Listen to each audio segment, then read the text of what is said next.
For our top story now, the arrest of impeached South Korean President Yoon Suk-yeol.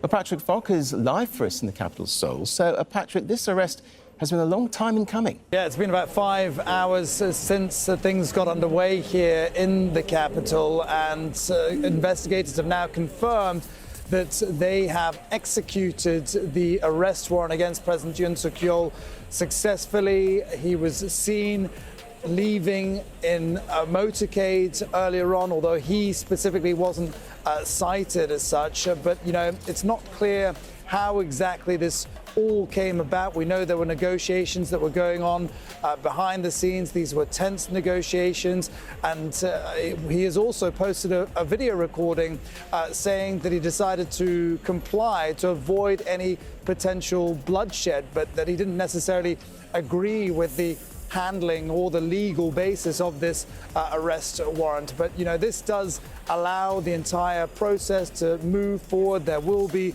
a lot of relief on both sides. There wasn't any physical confrontation. The acting president, Choi Sung-mok, had warned earlier that the world is watching and had said that all parties needed to carry out this execution of the arrest warrant responsibly.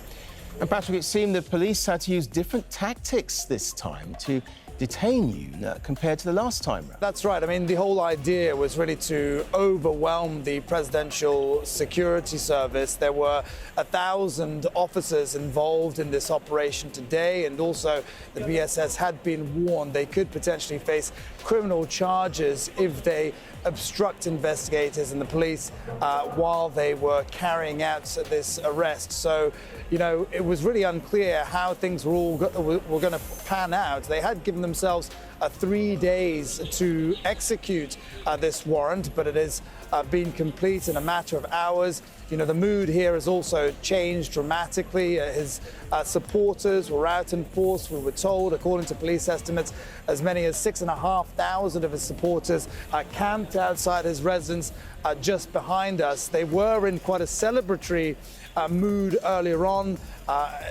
early this morning, but that has all changed now. It's all gone quite quiet. There was some somber music being played on the loudspeakers. It's not clear what they will do now, whether or not they'll disperse, but no doubt the protests will continue. Patrick, it's been a confusing situation into uncharted territory, really. So the big question is, what happens next? Now President Yoon will face questioning. The Corruption Investigation Office can hold him for a maximum of 48 hours to do that.